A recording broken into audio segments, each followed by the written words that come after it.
We started chapter 8 last night. We continued today with chapter 8 and talking about the sons of Yahweh. And it's all right, Isha. It's all right, you'll catch up.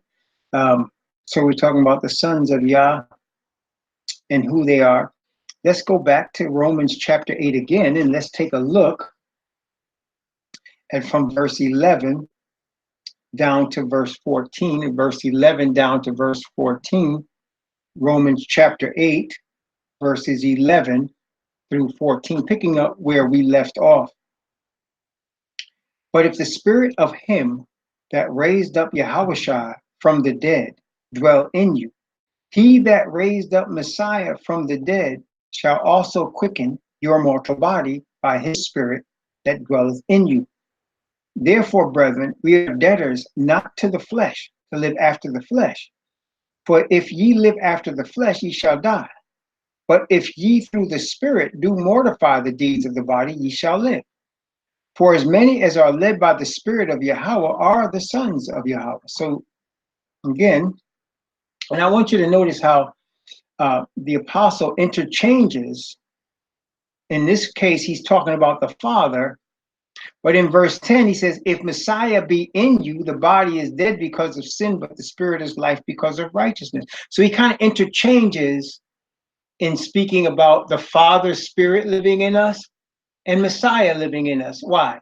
Again, I want to make this point. Messiah is not the Father, but if you recall, Messiah is a representation of the Father. Therefore, he can use Messiah. He can say verse 10, and if Messiah dwell in you, the body is dead because of sin, but the spirit is life because of righteousness. But then he said, but if the spirit of him that raised up Messiah from the dead dwell in you. So it's Messiah and the Father.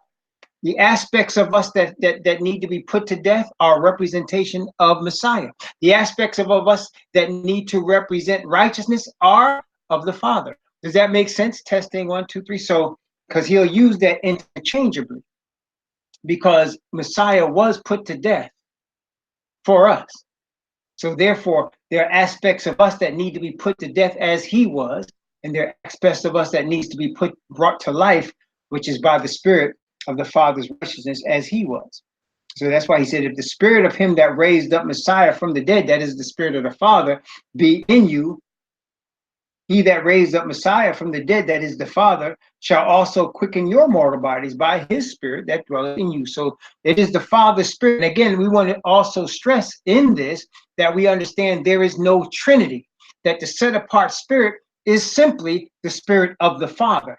It is not a separate entity that lives unto itself. Okay? The spirit of the Father is not a separate entity that lives unto itself. It is the Father's spirit. It is him being made manifest spiritually. It is the Father being made manifest spiritually. Now, there are people that have a hard time understanding that. But what we should not try to do is limit the Father. He can do whatever he wants to do. And so he has decided that he will dwell in us by his spirit. He has decided that he will set forth his son as Messiah and put his spirit through his son to us. He has decided that. And so we become his sons and daughters as we are being filled and led by his spirit. And that's why we're always seeking his spirit. Just like babies are always seeking mommy's breast for food, we seek the Father's spirit for life. Always. That's how we live. Eternally, that's how we live. Verse 15. For ye have not received the spirit of bondage again to fear, but ye have received the spirit of adoption, whereby we cry, Abba, Father. The spirit of adoption, yes. When the Father's spirit dwells in you, you are being adopted by the Father. You become his son, his daughter. See, you become his son, his daughter. Praise Yah. Abba, Father. And I like how sometimes even with Greek words, they use Hebrew words because there's no other word to use but Abba. You see, there's no Greek word they wanted to substitute, so they just put the word Abba in there because Abba means father in Hebrew. That's why you have Abraham, Abraham, which means father of cities or father of nations. Abraham, Ab. When you see the word Ab, whatever, it's Ab, it's like David's son, Ab Shalom, father of peace, right? Abba is a father. Ab is the Hebrew word for father. And so we cry unto the Father, and we can only cry unto the Father when his spirit is dwelling in us. And that's what Messiah taught us. He taught us, pray to your Father, which is in secret. And your Father that dwelleth in secret, will see it in secret, shall reward thee openly. So we always pray to the Father. There's only one Father. Okay, there's only one Father. And we are so grateful and we are thankful eternally for Messiah who made it possible for us to connect with our Father. It's through Messiah that connect us to our Father. It's like if you've been in love and you got married to a person, and the person that you got married to and you were in love with, you were introduced to that person from another person, like a friend of yours introduced you to what became your spouse, and you are eternally grateful to that person for introducing you to your spouse. Well, Messiah introduced us to the Father. He came and he paid the penalty for sin for us, and we come to Messiah so that we receive salvation. And then Messiah turned around and say, let me introduce you to my Father and your Father, the Creator. And so that's who we worship. We worship the Father. See, when I was a Christian, it was kind of confusing because they would say, Jesus, you got to worship Jesus. And then they say, well, there's God. They call him God, right? And then there's the Spirit, and they tell us there were three. And it was very confusing. Y'all remember them days? It was very confusing because you'd be like, okay, if there's three, which one are we worshiping? And if there's three, is there three gods or is there one God? Right? It's very confusing. And why? It makes sense that it would be confusing, brethren, because we're dealing with doctrines of Gentiles. It's always going to be hypocritical and confusing because it is a lie. And remember, a liar always contradicts itself. You can't say there's three gods and yet there's one God. Then they tried to explain this as well. It's three in one. You know, you got three fingers in one hand. It's now we understand there's but one God. It's the Father. That's much clearer, isn't it? There's one God, is the Father. And he has a Messiah, his son, that's a representation of his righteousness. And Messiah also told us, worship the Father. He's your God. Pray to him. Pray to the Father. It's so much clearer. And brothers and sisters, that is part and parcel of what we're talking about when we're saying we receive the Father's Spirit of truth and his word, and he opens up our eyes to what the truth is. Things that were dark and complicated start to become clear and simple. And the reason they become clear and simple, we give praise to the Father because his Spirit makes it plain, simple, straightforward, not complicated. But you see, Satan wants things to be complicated because he believes that he can bring order toward him out of confusion. As a matter of fact, we know that on the dollar bill, it says abdekao or something like that. It's like order out of chaos. Ordo kao, some order out of chaos. That's one of Satan's tenets, that man can be God and that he can create confusion, Babylon, and that he can bring order out of Babylon and rule. That's his thing. But the Father's not interested in confusing us. The Father's interested in having us be reflective of himself so that he can dwell with us forever. And as we already saw in the scriptures, it's always been the Father's desire to dwell with his people. It's always been his desire. Okay, he created Adam to be able to dwell with Adam and with Adam's children, just like you and me. When we have children and we love our children, don't we want to dwell with our children? And when our children have children, our grandchildren, don't we want to be with our grandchildren? Of course we do. We get that from the Father. That's original from him. He created Adam. He wanted to dwell with Adam, and he wanted to dwell with all of Adam's children as his children. But sin messed that up.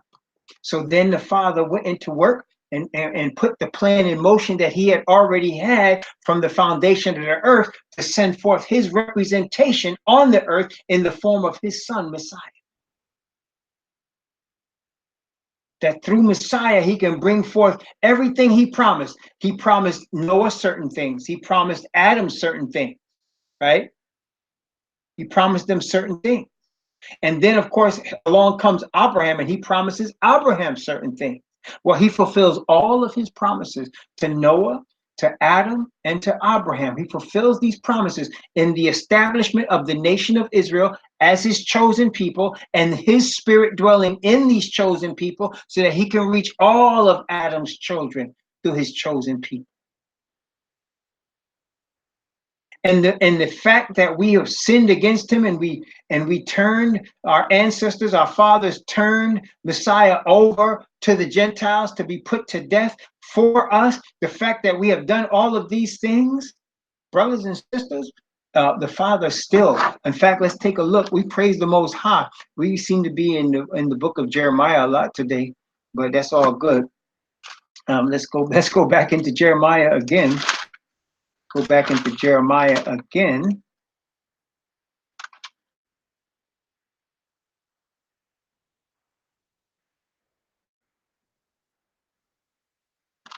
I'm looking at Jeremiah chapter, let's see.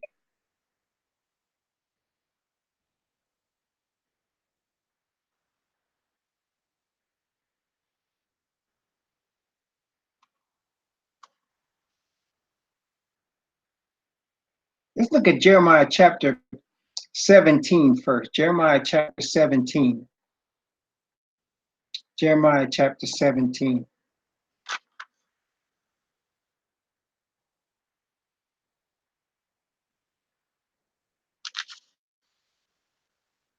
And let's look at Jeremiah 17, and let's begin from verse 4.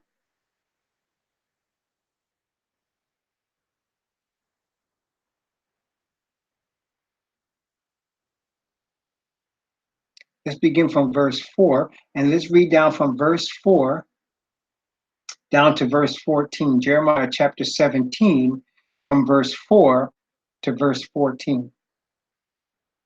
And thou, even thyself, shalt discontinue from thine heritage that I gave thee.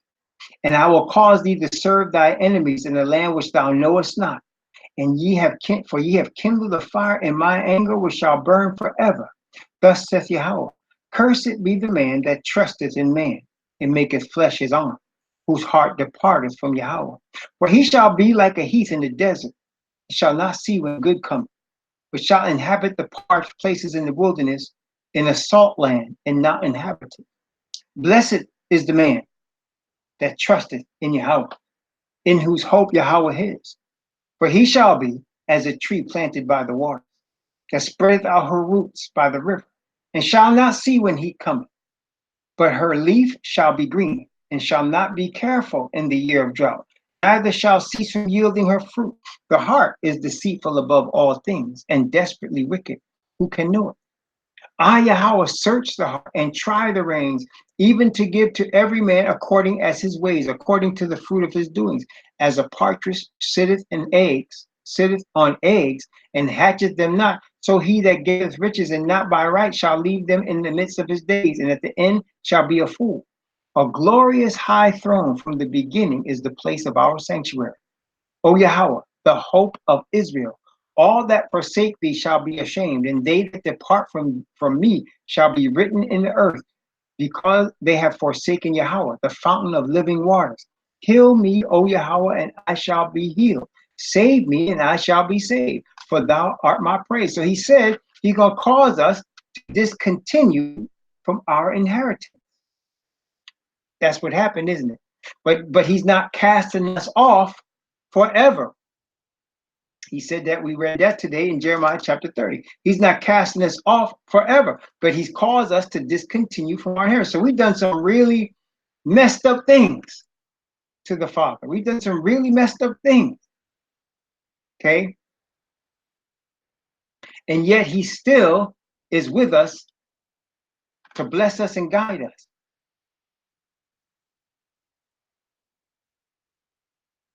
Praise the Most High. He said, I was looking for another place. He also says in another place, he says that if the ordinance of the sun and the moon would stop, like if the sun stopped rising and the moon stopped rising, if those things stopped happening and the ordinance of the stars stopped, he said, then he shall cast off the seed of Israel forever. So in other words, no matter what happens, he's going to bring back the seed of Israel, regardless. Okay? Because the sun is still rising, right? It's still rising and setting. So he's telling us, regardless, he's not casting us off forever. Praise the Most High. Yeah. I'm looking for that scripture because I want it now. Here it is. I got it. Praise the Most High. It's Jeremiah 31. Jeremiah 31. Yes, it's the same scripture that talks about the new covenant. Okay, that the Christians have made into the Christian church, but it's not talking about the Christian church. So let's take a look at this. Jeremiah chapter 31. Jeremiah 31. I'm going to begin at verse 31. Begin at verse 31 and go down to verse 37. Notice what it says. Jeremiah chapter 31 from verse 31 to 37. Notice what it says. Behold, the days come, says Yahweh, that I will make a new covenant with the house of Israel and with the house of Judah, not according to the covenant that I made with their fathers, and the day that I took them by the hand to lead them out of the land of Mizraim, which my covenant they break, although I was a husband unto them, saith Yahweh. But this shall be the covenant that I will make with the house of Israel after those days, saith Yahweh. I will put my law in their inward parts, and write it in their hearts, and they shall be my people. And they shall, and will be their God, and they shall be my people. And they shall teach no more every man his neighbor, and every man his brother, saying, Know Yahweh, for they shall all know me, from the least of them unto the greatest of them, saith Yahweh. For I will forgive their iniquity, and I will remember their sin no more. Thus saith Yahweh, which giveth the sun for a light by day, and the ordinances of the moon and of the stars for a light by night, which divided the sea when the waves thereof roar. Yahweh of hosts is his name. If those ordinances depart from before me, saith Yahweh, then the seed of Israel also shall cease from being a nation before me forever.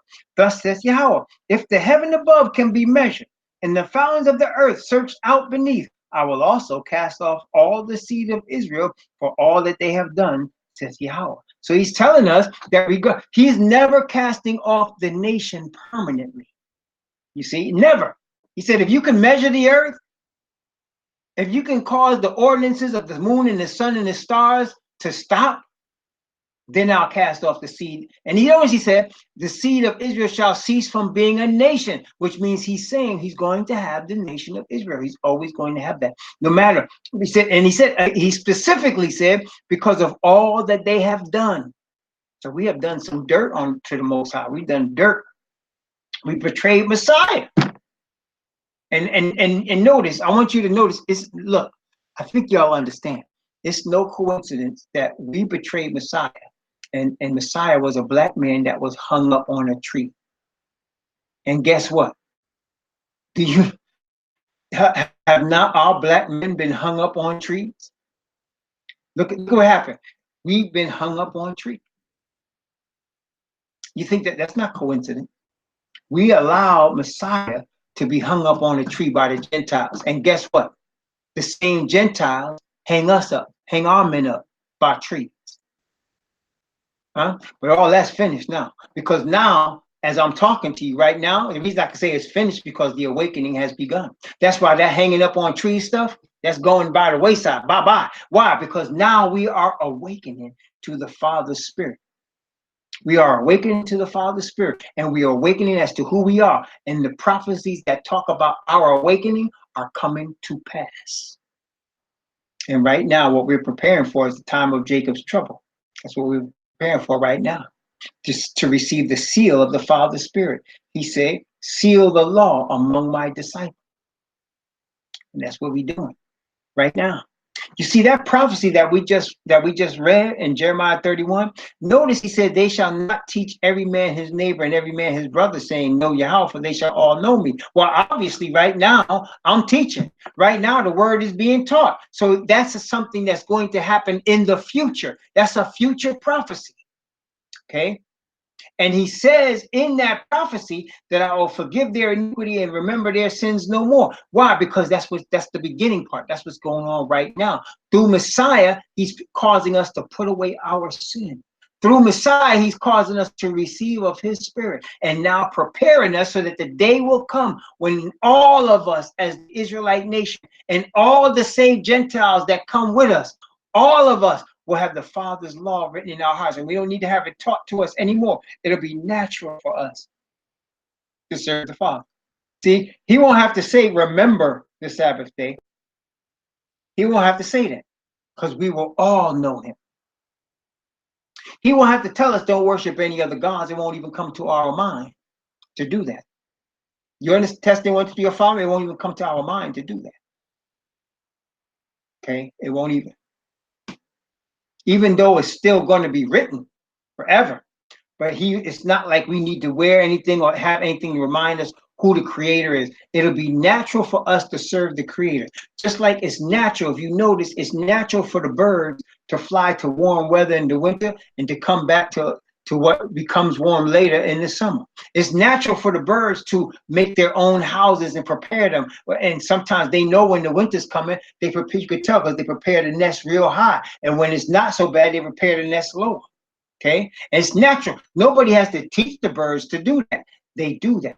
Squirrels do that. Animals do what they are taught to do by their instinct, which was put in them by the Creator. Well, so brothers and sisters, the seal of the Father's righteousness will be in us in such a way we will do that which he wants us to do when he wants to do it because of his spirit that dwells in us. And that's why right now, all of this teaching we're doing, all of this praying we're doing all of this to be fortified. So when he seals us, brothers and sisters, we are sealed, we're all in.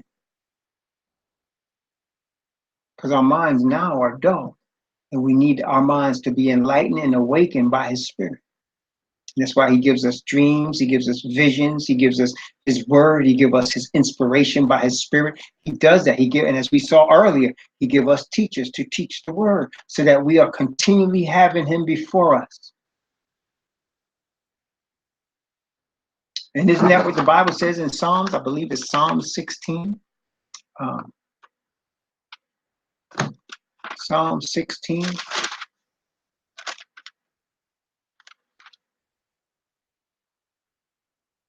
Yeah, Psalm 16. Notice Psalm 16 from verse 7 to verse 11. Psalm 16 from verse 7 to verse 11. Notice what it says. And this is also a prophecy of Messiah, as it was also quoted by Kaffa, but notice what it says. I will bless Yahweh, who hath given me counsel. My reins also instruct me in the night season. I have set Yahweh always before me. Because he is at my right hand, I shall not be moved. Therefore my heart is glad and my glory rejoiceth. My flesh also shall rest in hope. For thou wilt not leave my soul in hell, neither wilt thou suffer thine Holy One to see corruption. Thou wilt show me the path of life. In thy presence is fullness of joy. At thy right hand there are pleasures forevermore. Praise the Most High. So that's what we're doing. We're seeking to keep the Most High ever before us. Ever before, so that now we're always serving. This is a corrupt world we live in. It's corrupt, it's violent, it's dangerous. It's continually being filled and continually putting confusion and error and things in the air and pollution in the air continually. And so we keep Yahweh continually before us so that we stay strong in the truth. We stay strong in his spirit. But the day is going to come when there'll be no more pollution, either spiritual pollution or physical pollution. It won't exist anymore. The day is going to come when there'll be no more sin, no more rebellion against the Most High. The day is going to come when the earth will be filled with the knowledge and righteousness of the Father as the waters cover the sea. And when that day comes, he don't have to teach us anymore. Because we all know, from the least to the greatest. Praise the Most High. So now we receive the spirit of adoption from the Father, and that's the beginning of our walk with Him. When we are adopted into the family by the Spirit of the Father, that's the beginning of our walk. Praise Yah.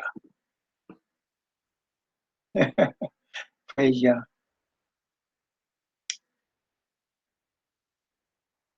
Romans chapter 8. Romans chapter 8. Let's start at verse 14, and let's go from Romans 8 from verse 14 down to verse 21. Romans 8 from 14 to 21. For as many as are led by the Spirit of Yahweh, they are the sons of Yahweh.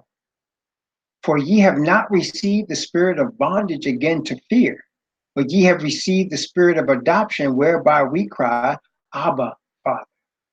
The Spirit itself beareth witness with our spirit that we are the children of Yahweh. And if children, then heirs, heirs of Yahweh, and joint heirs with Messiah.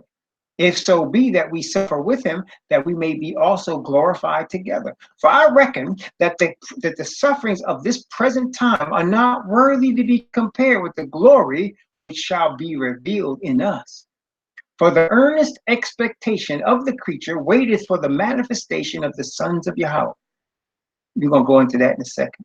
For the creature was made subject to vanity, not willingly, but by reason of him who hath subjected the same in hope, because the creature itself also shall be delivered from the bondage of corruption into the glorious liberty of the children of Yahweh. So, brothers and sisters, the earth is suffering. The earth is suffering. The earth is groaning right now. That's what we're seeing. Okay, the earth is suffering. Sin and all that sin has wrought in men and what they're doing to the earth is causing suffering to the earth. It's causing suffering to the earth. Okay. Isha, can you give Brother Walter the Hangouts or Bathama? Can you give Brother Walter the Hangouts address? I think that would be easier for him. Yeah, it does cut out here. But if you get the Hangouts, in fact, let me see, Brother Walter. Let me give you these links. This might help.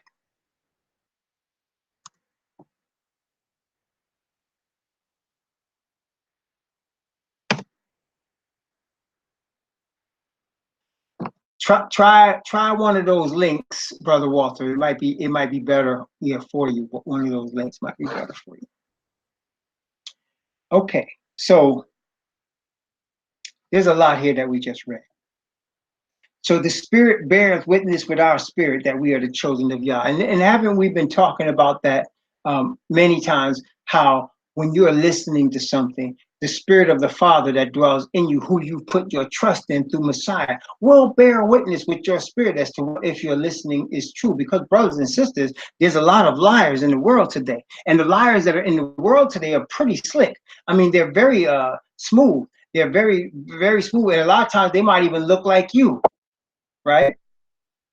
They might look like you, they might talk like you, and be very smooth, right? But they're liars. There's a lot of liars out here.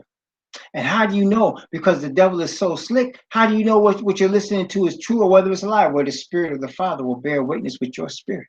Something will not feel right. Everything might look right. It might even sound right, but something may not feel right because, something is off. And you just, at first, you may not be able to put your finger on it, but something is off. Right? And the Bible is telling us, of course, that, see it right, something don't smell right, exactly.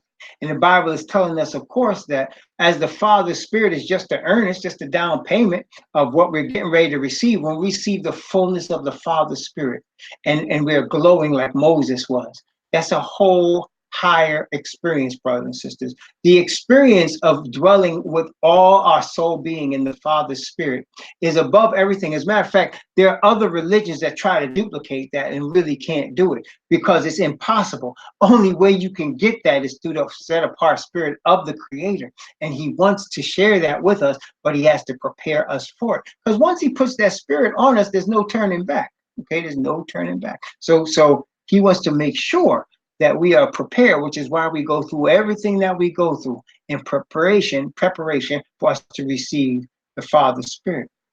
Notice in verse 19, for the earnest expectation of the creature waiteth for the manifestation of the sons of Yahweh. This is very important. This is why we say, brothers and sisters, the earth is not going to be redeemed until the awakening is in full effect. When the awakening is complete, then the earth can be redeemed. The truth will come out in its power when the sons of Yahweh are fully awakened. When that prophecy is fully fulfilled, then you're going to see the truth come out from the 144,000 with power that has never been manifested on that level with that many people at the same time. Okay, and of course, the 144,000 are not going to be all in one place. The only time the 144,000 will be all in one place is when Messiah returns and they're standing on the sea of glass with harps in their hand and singing a song that only they can sing. That's when they'll be all in one place.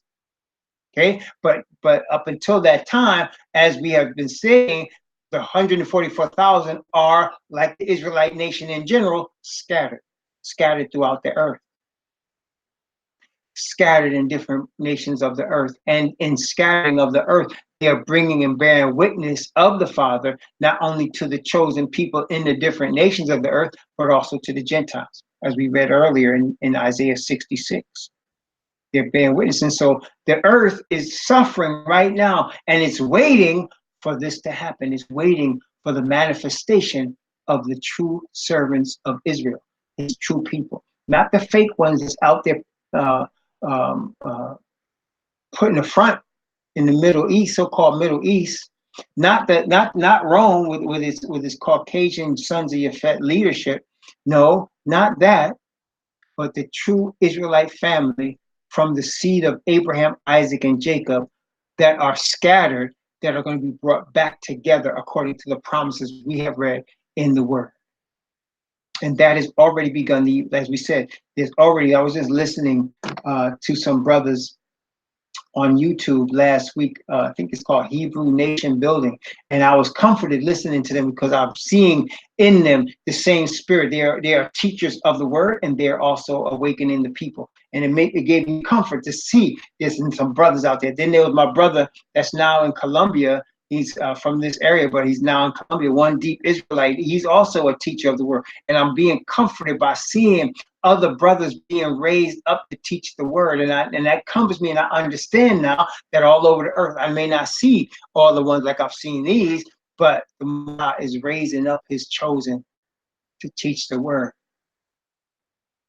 And that's hope for us, but it's problems for the people of this world. It's problems for them. Okay, verse 22, Romans chapter 8 from verse 22 down to verse 27. Romans chapter 8 from verse 22 to verse 27. Notice what it said. For we know that the whole creation groaneth and travaileth in pain together until now. And not only they, but ourselves also, which have the first fruits of the Spirit, even we ourselves groan within ourselves, waiting for the adoption, to wit, the redemption of our body. For we are saved by hope, but hope that is seen is not hope. But for what a man seeth, why doth he yet hope for? But if we hope for that we see not, then do we with patience wait for it. Likewise, the Spirit also helpeth our infirmities. For we know not what we should pray for as we ought, but the Spirit itself maketh intercession for us with groaning which cannot be uttered. And we that searcheth the hearts knoweth the mind of the Spirit, because he maketh intercession for the saints according to the will of Yahweh. See, this is a wonderful thing. That is why, brothers and sisters, when we talked about Malaka Sadak, who is King of righteousness, and he's King of Shalom, which is King of peace, made like unto the Son of Yahweh, made like unto the Messiah, because, brothers and sisters, the Father's Spirit itself, his own Spirit, intercedes for us with Messiah. Isn't that beautiful? So he sent the Messiah. And through Messiah's intercession, his Spirit comes through Messiah back to him with our prayers in it, brothers and sisters. Okay? His Spirit make intercession. And you know what he's listening to? You know what he's reading? He's more than reading our words. He's reading our hearts, because there's many times we have things on our hearts and we don't know how to express them. Not everybody's a blabbermouth like me, right? Some of y'all, you have things in your heart and you don't know how to exactly express them. Don't worry. All you have to do is present yourself before the Father. Okay, and the Father's Spirit knows what your heart is seeking for.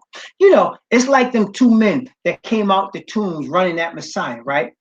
And everybody ran except Messiah. When he came off that boat, they came running out the tombs at him, and he stood his ground, because through their yelling and screaming and cursing, he heard what their heart was seeking, and they were seeking him. And he cast out the legion that was in them and healed them. Okay? Cast out the legion, because he heard the voice of the man's heart through the legion of devils that was controlling him. And that's a powerful spiritual thing that only the Father can do. And so when we approaching the Father, all that's required for us is we want to approach him humbly, we want to approach him with respect, and we want to approach him seeking his Spirit. And brothers and sisters, believe what I say, he will bring the words to your mouth, because it's his Spirit that calls you to speak them. He will bring the words. At first, you may not understand, how to express what you need to express, and it's all good, because he knows what you want. He knows what you need.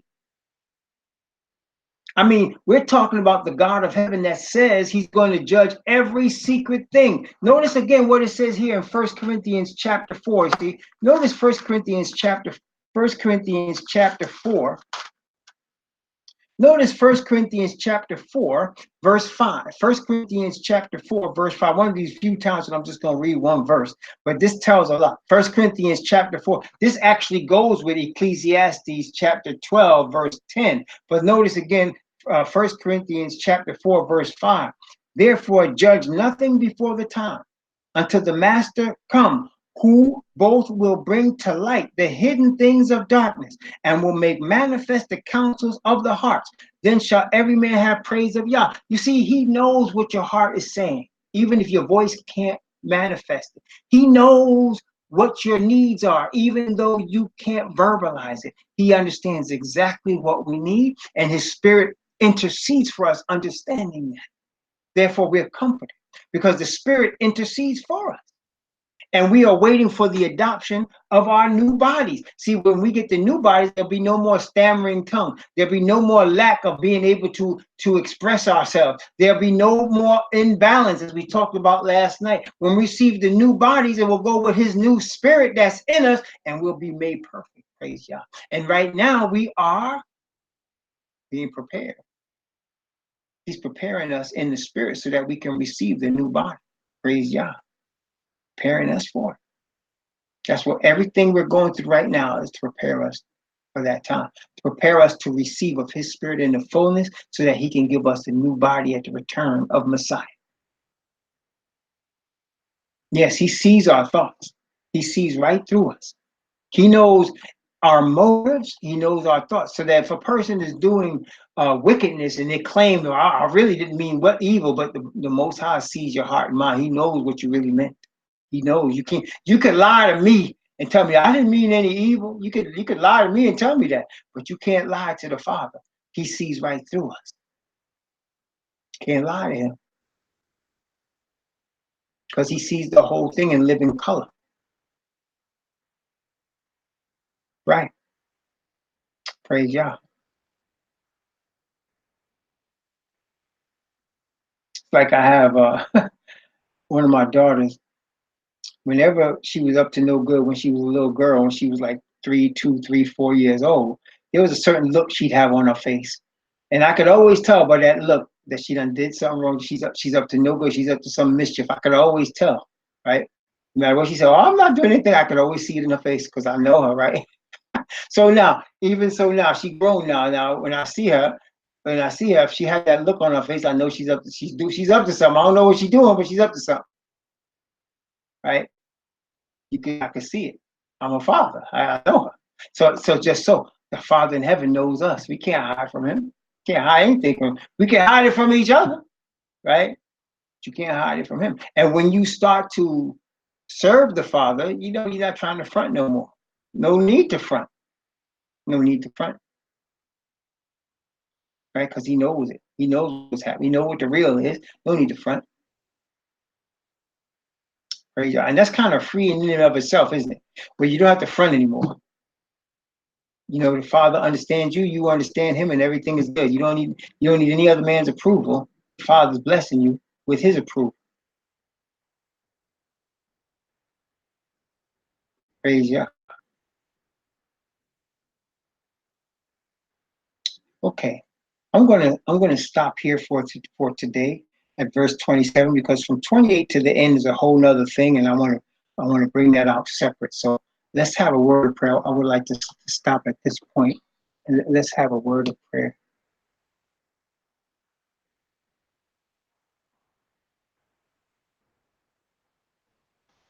Hold on.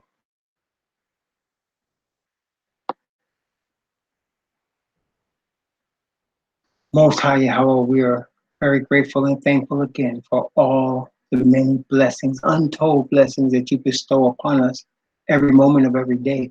Please continue to guide and direct us in righteousness and truth for your name's sake, that while we are in this body on this earth, we might manifest your spirit and bring you honor and glory and praise. In the name of the Messiah, Yahweh Shai, we pray.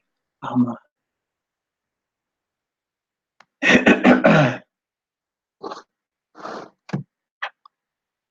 Praise Yah.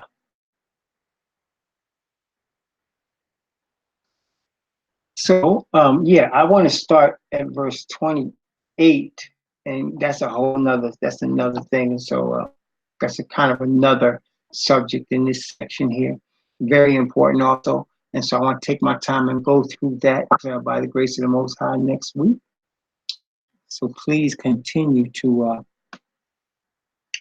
we ask that you continue to pray for us, that we be found faithful to the Most High always, as we are praying for you to also be faithful to the Most High always. We praise Yah. All glory and praise and honor and blessing and power be to our Father. Praise the Most High Yah. Any questions? Okay. Praise the Most High. If you do, if anything, very good. If anything comes up that comes in your mind, you can always email, or you see the lesson on YouTube, you can always put a question in the comments section. By the grace of the Most High, I will seek to answer your question. Praise the Most High. Yeah. Okay, Frankie.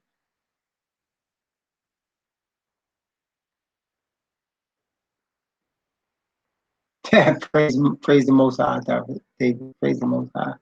Now we.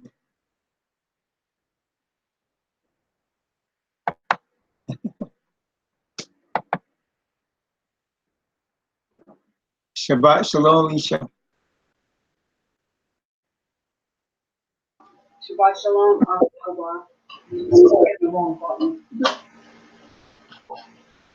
Have a good Shabbat. You too. Thank you.